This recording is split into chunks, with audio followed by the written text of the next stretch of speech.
I will tell you a story.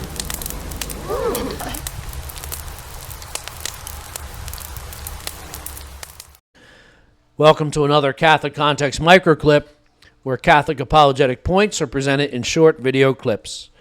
Brought to you by AnalogyApologetics.com.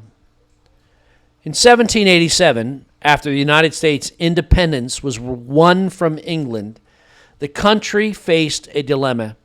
It was governed under a document called the Articles of Confederation. This document was meant to be the framework for a new country built on individual liberty of persons made in the image of God. After a time, it was clear that the document was failing. The country was descending into chaos as there were problems. The country crafted a document based on good principles, that is true, but the country did not have any institution with authority behind it. So in 1787, the founders of the country embarked on creating a new constitution. This document would provide a new framework for the country to survive and thrive into the future. This time, though, the founders debated about the model.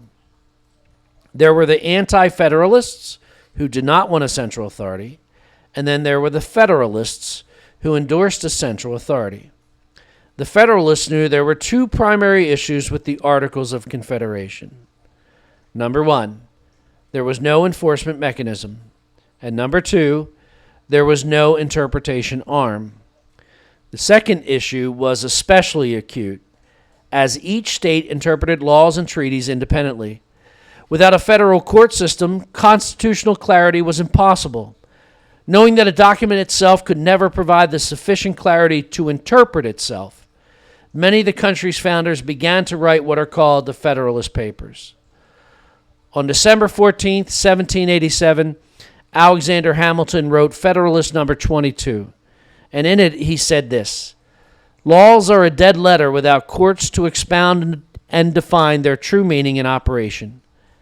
Hamilton knew what reason reveals is obvious. There are downfalls to having a document with no authoritative institution behind it. Those include language needs interpretation, new situations arise, and conflicts are inevitable.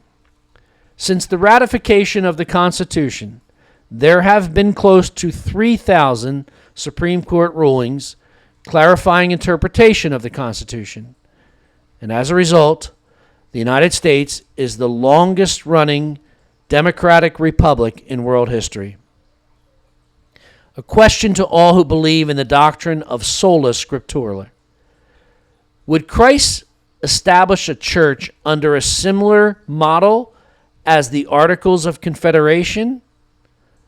Or would he establish a church under a similar model of the U.S. Constitution?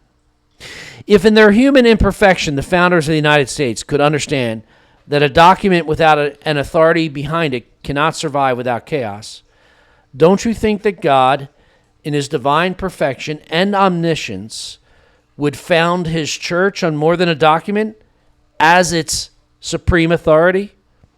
Of course he would. Something to think about. This message is sent in charity and fraternity. Sacred Heart of Jesus, have mercy on us. The Analogy Apologetic here. If you found this or any of our videos beneficial, please hit like and subscribe, and please remember to click the bell too for reminders.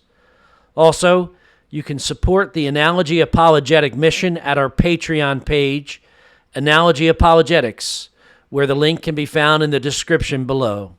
Thank you for listening.